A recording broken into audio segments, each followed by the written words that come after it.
Government budget constraints. Hello friends, today we will introduce the concept of constraints of the government budget. Whenever we talk about the government budget, we start from the case of balanced budget in which revenues equal expenditures. But the budget will not remain in balanced condition always due to the fact that government may deliberately create a deficit by decreasing taxes or increasing expenditure. So, in this session, we will discuss about the deficits, debt, spending and taxes, as these four conditions are the constraints of the government budget. Friends, let's begin with deficits and debts. First, we will discuss about the definitions of deficits and debts in a layman's language. Debt is a stock concept used to show what the government owes because of the past deficits, while deficit is a flow concept used to show the extent of government borrowings during a given year. This budget deficit can be written in arithmetic form. Deficits is equal to R B T minus 1 plus G T minus T T. This is equation 1. In this equation, B T minus 1 expresses government debt at the end of the year T minus 1. R is the real interest rate, which is assumed constant here, and hence R B T minus 1 is equal to the real interest payments on the government debt in year T. GT here represents government spending on goods and services during year T. TT shows net tax, which is taxes paid minus transfer payments during year T. Hence, from the above discussion, we can now state that budget deficit is equal to spending, which includes interest payments on debt, minus taxes net of transfers. Equation 1 has several characteristics. By this equation, we measure interest payment as real interest payment, that is, the product of the nominal interest rate and the existing debts. Because the official measures of the deficit use actual interest payments, which is incorrect and can seriously be misleading. Official measure of the deficit is equal to IB plus G minus T. In this equation, IB shows the nominal actual interest payment, G shows spending on goods and services, T shows taxes minus transfer payments. This equation of official measure shows correct measure of the cash flow position of government, but it is not an accurate measure to show the changes in real debt, that is, the change in how much the government owes expressed in terms of goods. If it is positive, then it means government is spending more than it is receiving and hence must issue new debt. And if the case is reverse, that is negative, then it means government buys back previously issued debt.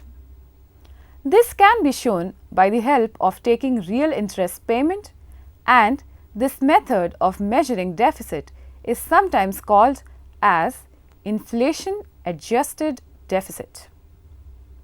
Another characteristic of this equation is that G shows the spending on goods and services excluding transfer payments.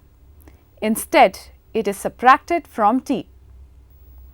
Now, the government budget constraint can be stated simply as the change is government debt during year T is equal to the deficit during year T. BT minus 1 is equal to deficit T. This is our equation 2. The above equation shows that if the government runs a deficit, then government debt increases, and if government runs a surplus, government debt decreases. Now, using equation 1 and 2, we can rewrite the government budget constraint as BT minus BT minus 1 is equal to R B T minus 1 plus GT minus TT. This is our equation 3. This equation shows that budget constraint links the changes in the government debt to the initial level of debt and to current government spending and taxes.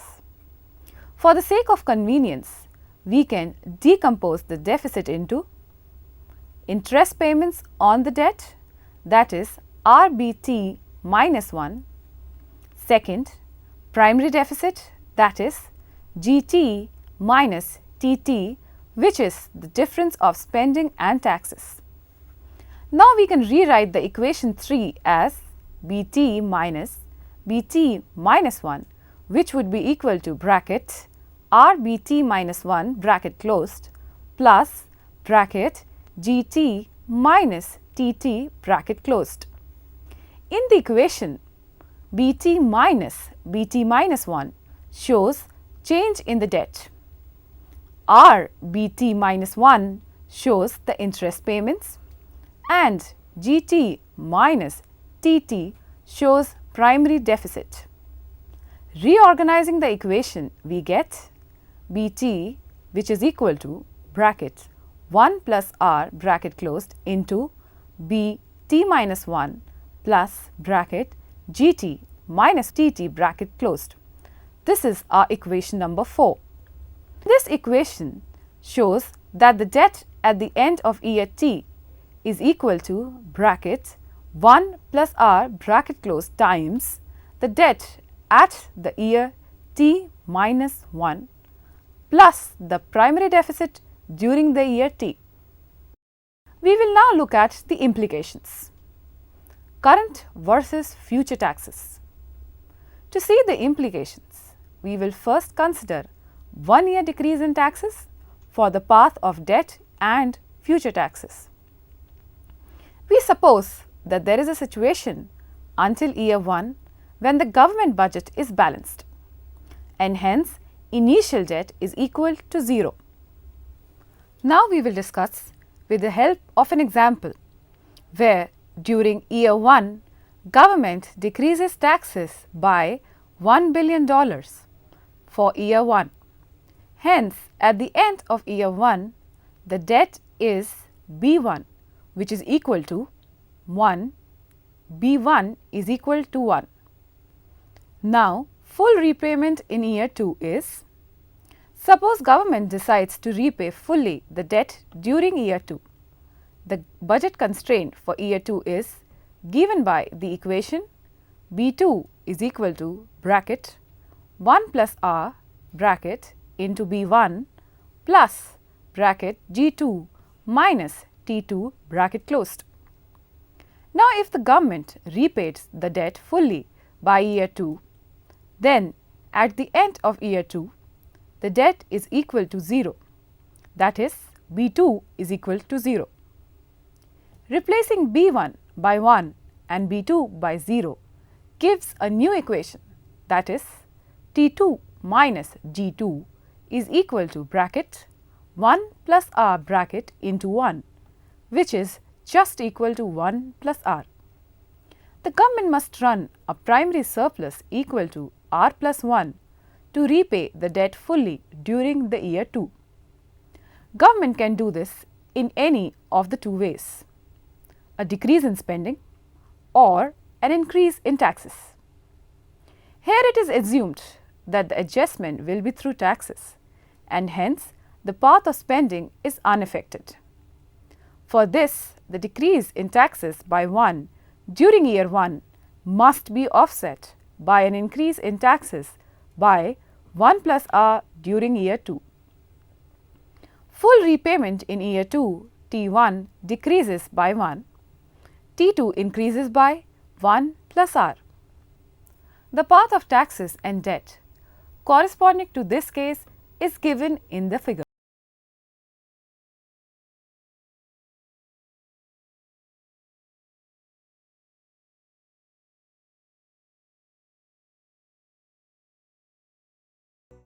Now we will start with full repayment in year T.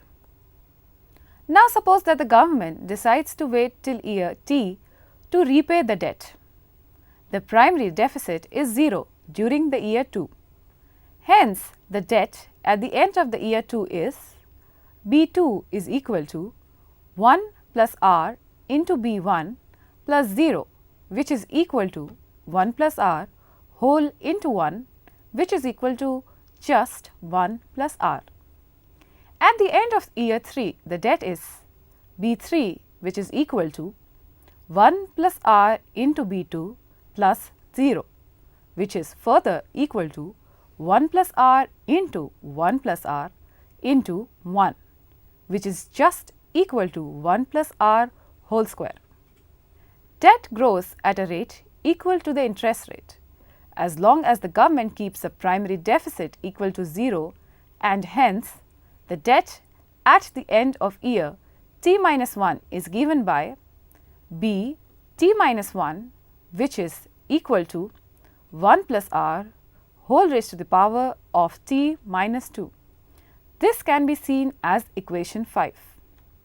The budget constraint for the year T, the year in which the government decides to repay the debt, is equal to Bt, which is equal to 1 plus R whole into B T minus 1 plus bracket Gt minus Tt bracket closed. If debt is fully repaid during the year T, then Bt, that is debt at the end of year T, is 0. Replacing Bt by 0 and Bt minus 1 by its expressions from equation 5 gives us 0, which is equal to 1 plus R into 1 plus R raised to power T minus 2 plus Gt minus Tt. Reorganizing the equation, we get Tt minus Gt, which is equal to 1 plus R whole raised to power T minus 1. The equation shows that the government must run a primary surplus equal to 1 plus R raised to power T minus 1 during the year T to repay the debt. The path of taxes and debt, where debt is repaid in 5 years, is given .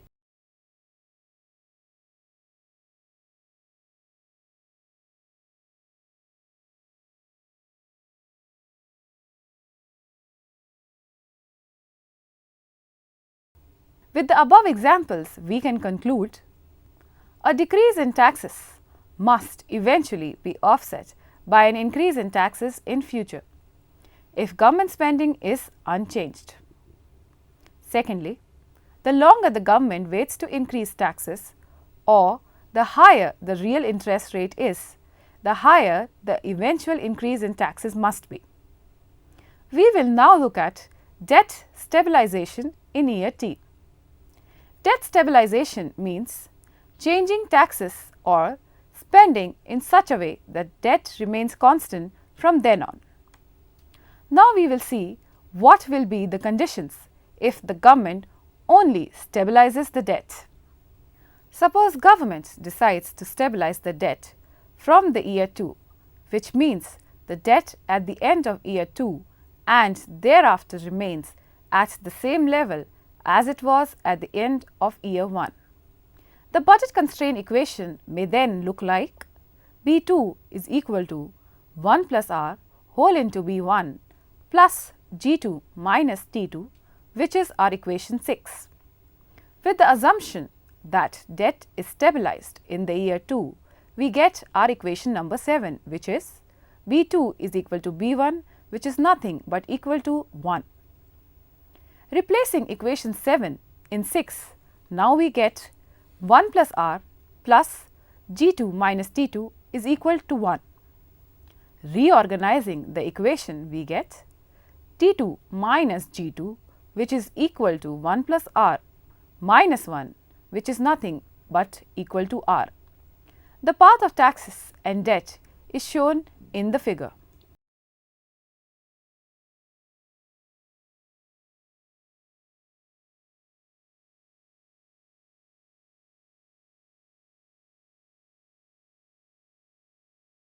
The above example yields second set of conclusions, which are: number 1, the legacy of the past deficits is higher government debt.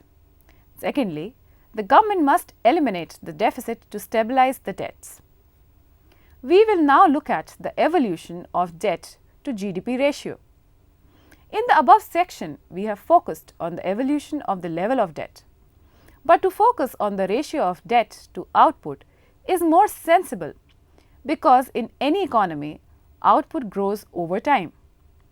To see the change, we will take the equation 4, that is Bt, which is equal to 1 plus R whole into Bt minus 1 plus Gt minus Tt, which will give the evolution of the debt to GDP ratio.